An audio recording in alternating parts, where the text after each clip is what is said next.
When it comes to solar power, China is outpacing everyone. Last year, it commissioned as much solar energy as the entire world did in 2022.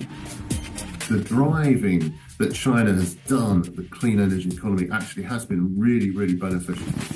Not everyone sees it that way, though. The U.S., the EU, and other countries are desperate to protect their markets and stay competitive. They're doling out subsidies, promising tax breaks, and placing limits on tariff-free imports. So how did China become so unbeatable? And is that a bad thing? We'll start in Bitterfeld-Wolf in Germany, where Swiss solar panel manufacturer Meyer Burger makes some of its products. The company is a leading manufacturer of solar cells and modules. It employs over 1,000 people. But it's having a bit of a crisis. Lately, it's had to confront the challenges of manufacturing in Europe, where energy and production costs have risen significantly, making it difficult to turn a profit. The Chinese solar modules flooding the market are cheaper and in some cases more efficient, a reality that has pushed several European manufacturers into bankruptcy. And yet, by the end of the year, a new Meyer Burger factory is slated to be up and running. But it won't be in this German town of roughly 40,000 people. It'll be in Colorado Springs, USA, where it can take advantage of incentives for green tech companies under the U.S. Inflation Reduction Act, known as the IRA, something we'll delve into a little later. Meyer Burger CEO Günther Erfurt has gone as far as threatened to shut down manufacturing in Germany if the government doesn't provide incentives that are equivalent to those offered under the IRA, putting 500 jobs at risk. Meyer Burger didn't respond to our request for an interview, but Erfurt has made his position clear. So how did China get so far ahead? Well, in the early 2000s, the country was experiencing a severe shortage of one of the main raw materials needed to make solar panels, polysilicon. It was buying it from other countries at a very high price. So Beijing took action. Making polysilicon became a national priority. Local governments fast-tracked permission for the construction of new plants, and state-owned companies and banks poured money into the new facilities. And as a result, manufacturing capacity shot up. Here's how much, according to Chinese outlet PV Time, one of the many who track the growth. China has been, in a sense, the perfect country to do this because the political system allows for the integration of consumption and production policies, and it allows for long-term thinking. Richard Black is a director of policy and strategy at global energy think tank Ember. There are some countries in the world where this probably couldn't have happened because they don't have those things at all. Government policy and heaps of state funding acted as a powerful sharpening steel to the country's competitive edge. China now controls 80 to 95% of the entire global solar production supply chain. Its tight grip on the supply chain has driven down prices and spurred innovation. But what's the impact of China's productivity on other countries? Let's go to Brazil as an example. Latin America's biggest economy is leading the renewable energy boom taking place across the continent. Not only does the country get copious amounts of the sun's rays, but it benefits from newly enacted laws that protect local manufacturers. President Lula da Silva's administration scrubbed tax reductions on imported solar modules from China and raised import fees on assembled ones. Brazilian trade group Absolar isn't convinced this will work. National companies, they do not have the ability to produce what we need. They don't have the ability to supply what the local markets demands. Ana Martinez says the measures might have a negative impact. And that's, I think, is a bigger complication because we are now trying to tax something to foster the local industry, but the local industry is not able to supply everything that the national solar industry demands. And while Brazil takes steps to protect its domestic industry, it still relies on Chinese financing to help pave its path to green energy. And Brazil isn't the only country trying to reduce dependence on China. In the U.S., President Biden's Inflation Reduction Act has fueled solar investment and growth. These blue dots show the sites of future solar manufacturing facilities. There are more than 40 of them.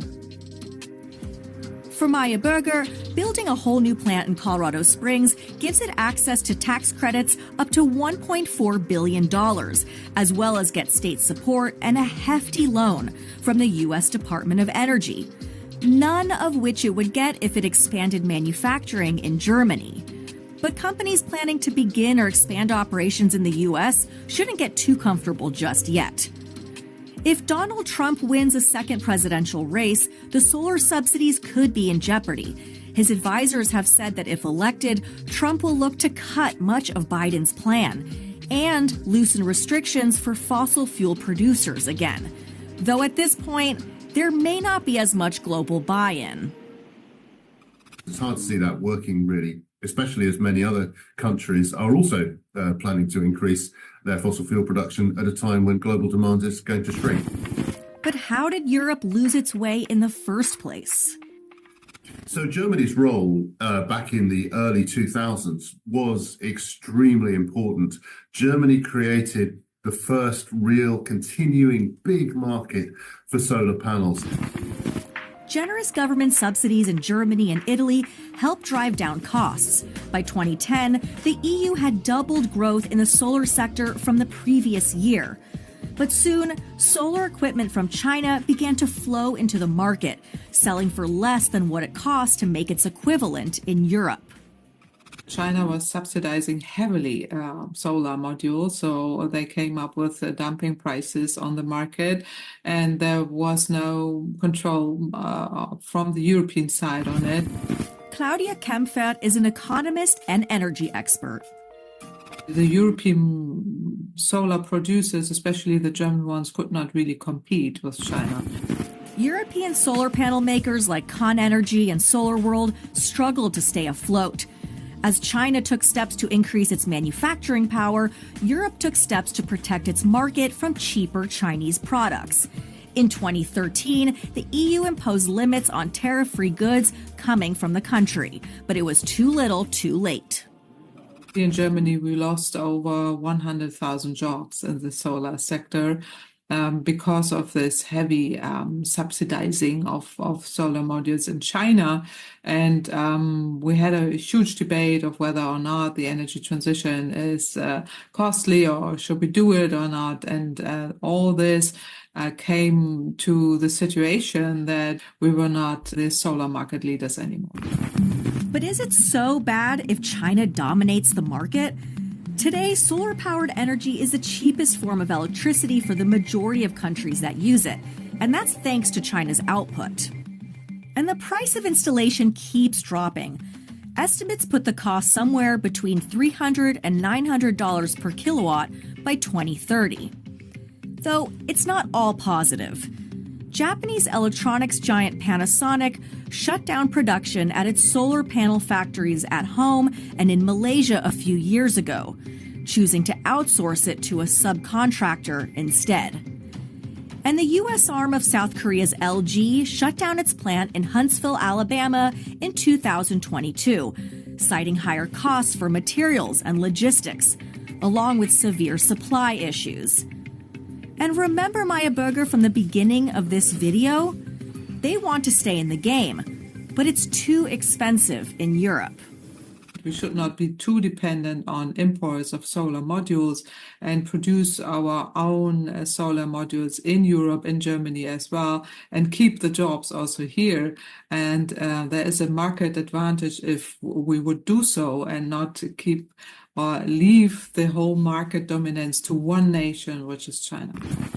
So how did China become the global leader in solar energy production? By trying to solve a domestic problem and then throwing state funding and its formidable manufacturing weight behind it. And is that bad?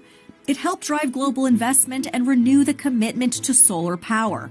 Thanks in large part to this burgeoning economy, China and a majority of EU bloc countries will hit their renewable energy targets for 2030 ahead of time.